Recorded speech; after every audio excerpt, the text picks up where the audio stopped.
বাপরে! কি ভয়ংকর আওয়াজ! কিসের আওয়াজ বলো তো? একটু পরেই তোমরা জানতে পারবে। রাত্রি তখন ১০টা আর আমরা তখনই সবে খাওয়া-দাওয়া শেষ করেছি। তখনই হলো একটা বিকট আওয়াজ। না, না বাড়িতে চোর ডাকাত পড়েনি। আরো ভয়ংকর কিছু। আর তার জন্য দেরি না করে ও আর আমি দুজনে মিলে তাড়াতাড়ি করে কারেন্টের সব লাইনগুলো একদম মেইন সুইচ থেকে নামিয়ে দিলাম।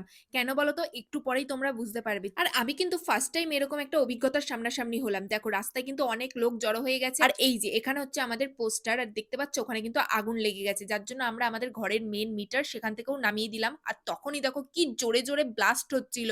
এত জোরে, জোরে আগুনের ফুলকা বেরিয়ে আসছিল আর এত বিকট আওয়াজ আমার তো পুরো গা হাত পা ঠান্ডা হয়ে গেছিল। আর কিভাবে যে এই জিনিসটা হলো, কিভাবে আগুন লাগলো ব্যাপারটা বুঝতেই পারছিলাম না। আমি তো খুব ঘাবড়ে গেছিলাম কারণ আমি ফার্স্ট টাইম এরকম দেখছি। যার জন্য আমি ওকে বারবার করে বলছিলাম, "তুমি সরে এসো।" উপর দিয়ে কারেন্টের তারগুলোও পুরো ঝুলে যাচ্ছিল। আর রাস্তায় লোকজনও যেতে পারছিল না। কিভাবে বিকট আওয়াজ হচ্ছিল আর পুরো বোম ব্লাস্টের মতো আওয়াজগুলো হচ্ছিল।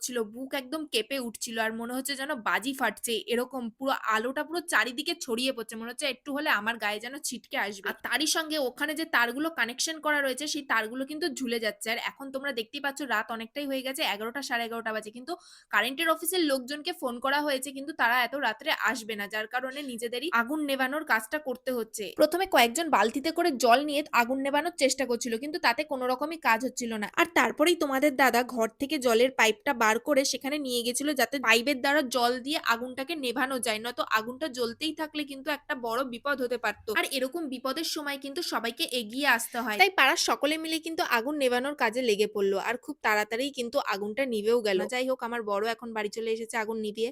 আর তারপরেই বসে গেছে এসআইআর এর ফর্ম ফিল আপ করতে। আর সকালে ঘুম থেকে উঠে আমি যখন গেট খুলতে যাচ্ছি তখন দেখি কারেন্টের অফিসের লোক সবে এসে পৌঁছালো। তাহলে একবার ভাবো রাত্রিবেলা ঘটনা ঘটেছে আর ওরা সকাল ৭টার সময় এসে পৌঁছালো। তো আজকের ভিডিওটা এই অবধি। সবাইকে জানাই টাটা।